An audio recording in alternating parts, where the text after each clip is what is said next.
Hello folks, Fuzzfinger here and welcome back to our Let's Play for Final Fantasy X. We are nearly done now, so close to go. We have 3 more bosses to kill, including the one we are going for today, which is Dark Anima. In order to unlock this next Dark Aeon, you need to come to Mount Gadgezet and head to the cave where you have to do the trial with Waka once again. You remember where you throw the Blitz Ball at the centre of that weird thing, whatever that was. Once you've done that, you'll get a bit of a cinematic where Dark Anima is summoned at the start of Mount Gadgezet, or the entrance. So we're going to head over to this warp station now and go back there. I haven't engaged Dark Anima in battle before, well, on this playthrough. I did like 10 years ago when I played this game, so we'll see how we get on here. It looks like we get an opportunity to save. I'm darn well going to use it. Although there was just a save point before I warped, but this will save like 4 seconds, I guess, if I have to reload. And without any further ado, let's go ahead and see what sort of action we get. So I do strongly advise that everybody in your party has the ribbon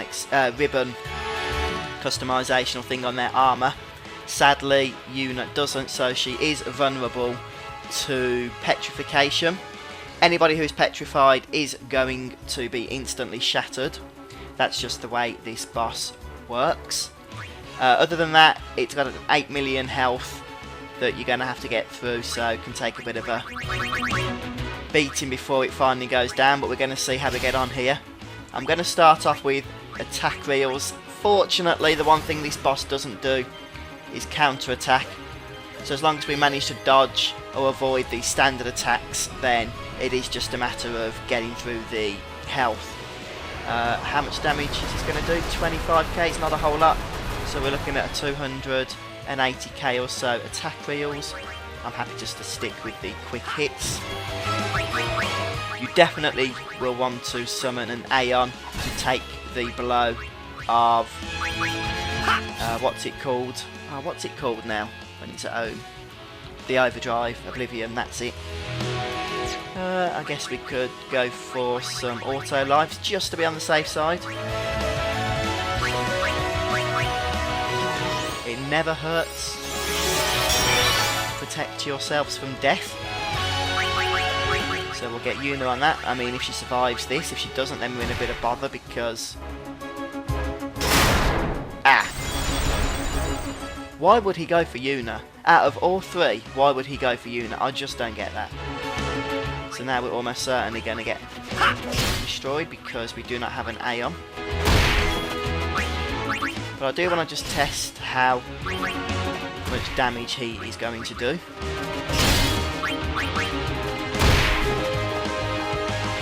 Here comes a standard attack in the way of pain. By the way, this boss is completely immune to damage, magical damage. So don't even bother with your Ultimas and what have you. Let's just hurry up and get pwned here.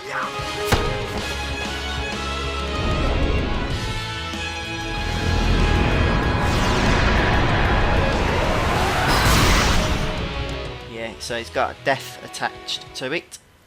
Ribbon does not protect against death. So only auto life, auto phoenix or standard full life abilities are going to help you on that, I'm afraid. Well, we'll try this again. Hopefully this time will last a bit longer.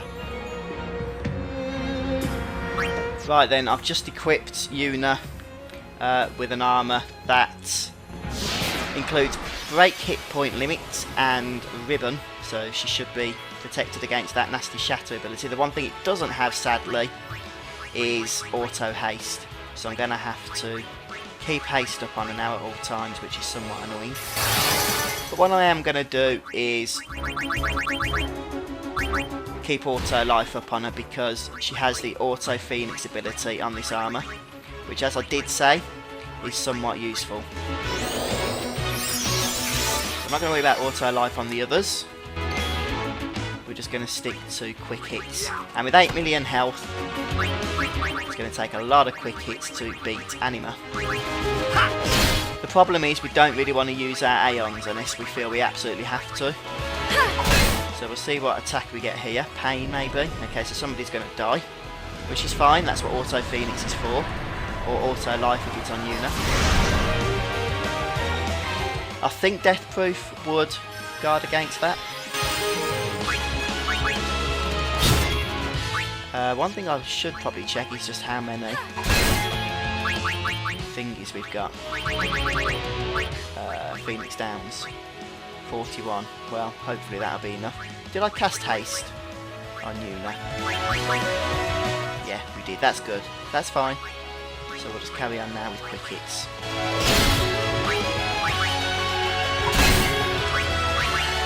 If your luck's not particularly high or you find you're missing, just make sure you spam aim a few times. The only downside to that, of course, is that you're gonna have to be doing it if you get killed.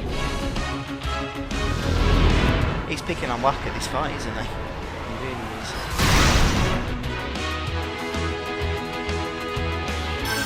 But with that auto Phoenix ability, this is somewhat of a formality, it's got to be said. It makes such a difference when the boss doesn't have a counter attack, it really does. I think we're going to have to go for a summon here, you know, because that overdrive gauge is going to be full in a moment.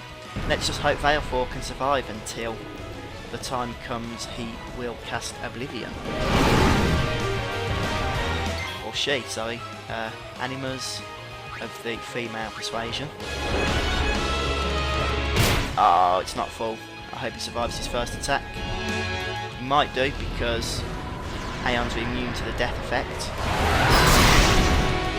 Nope, apparently they're not. Don't know where I got that from then. And now he's going to have Oblivion to cast. Wonderful, aren't we lucky? But it's okay because we can wait to the next turn now. Pushed his turn out the window. That's all fine.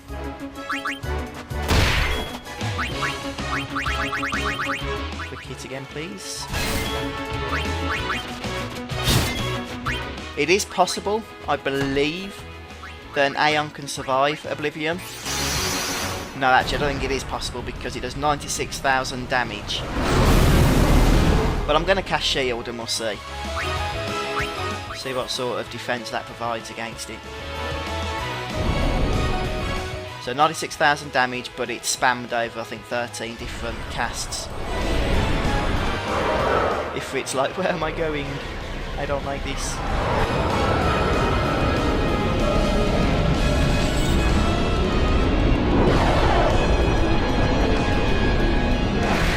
We get the long animation, of course, just delayed the ownage. This overdrive is quite freaky, isn't it? Yeah, I don't think he's going to be surviving this. He wasn't far off though. Maybe an Aeon with 25k health or whatnot, double the health of Ifrit, say Bahamut, or the Major Sisters will have a better chance at that. Perhaps we'll bring them out next time. Next time. But now it's back to the slog of the quick hit. This Waka can attack wheels, it's not going to hurt, 240k or whatever. I'm getting quite good at getting all 3 on 2 hits.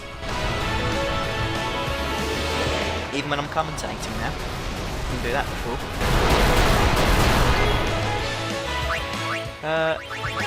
We're going to be doing this a fair bit now because I'm only bringing the Aeon out in preparation for the overdrive. So we've seen all of Anima's attacks by this point.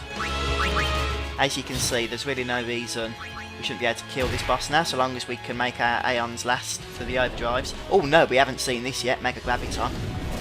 Right, yeah, that does, I think it's 7/16 of the party's maximum health.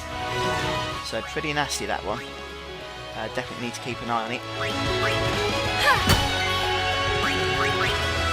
What I'll do is wait until it casts it again, and if necessary will Mega Elixir is the word I'm looking for, I think.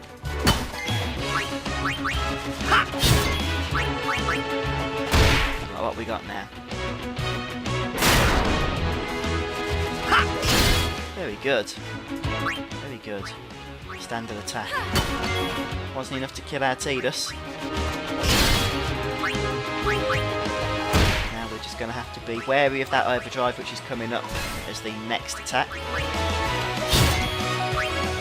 So who should we bring out for this one, I wonder? Let's try a bit of Bahamut action. He could survive it if we cast shield. I'm not saying he will, I'm saying he could. To what benefit that will give us, I have no idea, because he's just going to be killed after he attacks anyway, so maybe we should have just attacked before to delay the inevitable. Bye bye.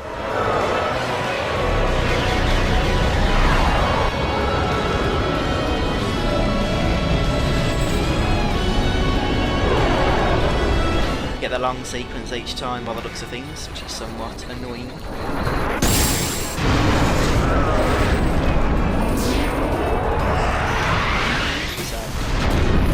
Once we've killed Anima, we'll have 2 more bosses to go, and then I'll definitely be starting Final Fantasy X-2. So hopefully you will all be joining me for that. I've really enjoyed this game actually. And he did survive, but only just. Only just. So like I said, I might as well have just got the attack in before he cast Oblivion. That way we would have not had to wait around now. We only got 1 attacking with him anyway. But maybe the fact that he's cast that nasty Mega Graviton means he won't be casting it on our party next turn. So perhaps it was worth it.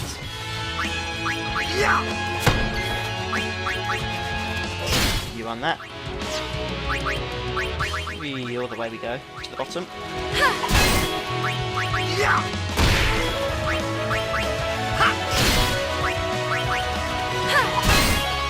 Right, what joys lie in store for us now, I wonder.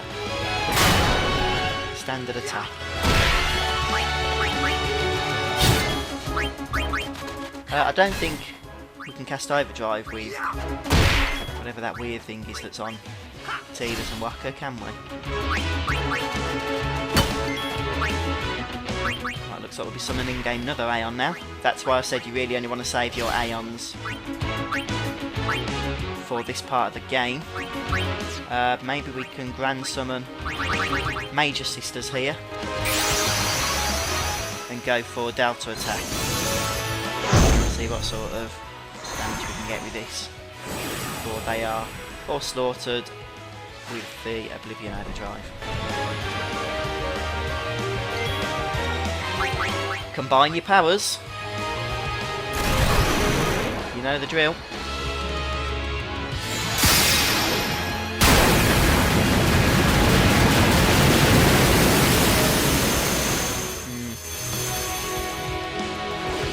Did about 160k, so not brilliant. Let's see what happens here though. I reckon it's possible that one of them might survive this. If we're looking at 90,000 damage and they've got a total of just under 100k health, it's possible.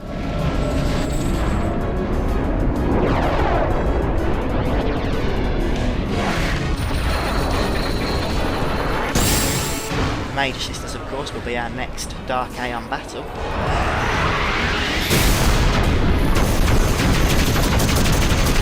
Oh no, no chance. Because it's not their combined health that matters, it does 90,000+ damage on each member of the party. Well, that's what the Aeons are there for. I think we've got about 3 or 4 left to summon.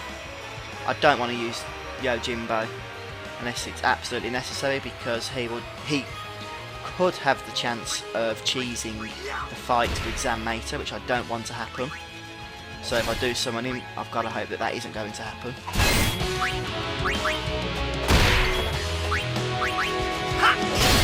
We've got another batch of quick hits to get in here.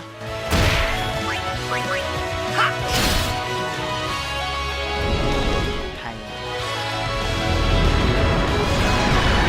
It's on Waka again. Waka's really been feeling the pain today, hasn't he? Might have to go for Mega Elixir here, just to soften the blow from the quick hit mana usage. Right, will this be the turn where another Aeon is brought out, or not? No, it won't, which is good because we are running out of them, believe it or not. Next time we will have to use one though.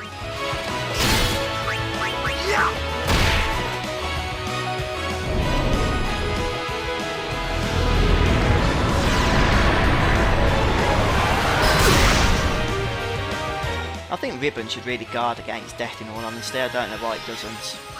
Ribbon's supposed to be like the ultimate armour. Okay. Right then, will Yuna get another turn if she quick hits? No she won't, so it's Aeon time. Now let's just use Ixion. I'm sure they're all going to be out at some point, so let's get it over with. He doesn't have break damage limit. You need Lulu even to have her celestial weapon for Ixion's break damage limit to be unlocked. And to get her celestial weapon, you need to dodge 200 lightning strikes over the Thunder Plains. So good luck with that to anybody who attempts it.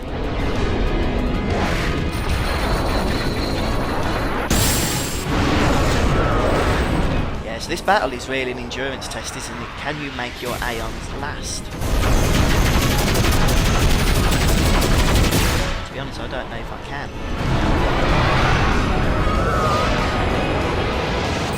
I should have been counting how many hits it's taken.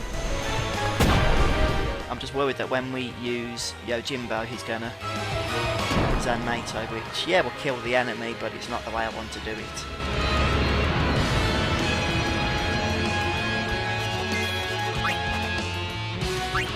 And we'll just get back to the standard attacks. Done! Ah, brilliant! That wasn't too hard at all, with a little bit of preparation. Very good. So 8 million health doesn't last a whole long time really, does it, when you're quick hitting like that? I could have, you know, maybe dodged some more attacks with the Aeons that we had left, but no, we did the job. And we get shut out, something for Waka, who doesn't need it. I think he's already using one of those, isn't he? See, that's what you want to drop, but I needed to get one of those for one of the other bloody party members that didn't already have it. So that's the perfect armour. Darn sake, why would Waka get it? Maybe I could keep it for emergencies and use the other 2 empty slots for something different to what he's using here. Maybe Auto Haste and Auto Phoenix would be somewhat useful against Penance, maybe. I'm just thinking ahead. We'll have to cross that bridge when we come to it. But that is Dark Anima, that is the fight done. Another Aeon down, only one more to go in the form of the Major Sister, so I guess that's 3, but only technically 1, you know what I mean. So do join me for that. Don't forget to subscribe to the channel and share this episode with your friends. I've been your host, Fuzzfinger, once again, and I'll see you next time as we get very close to finishing Final Fantasy X.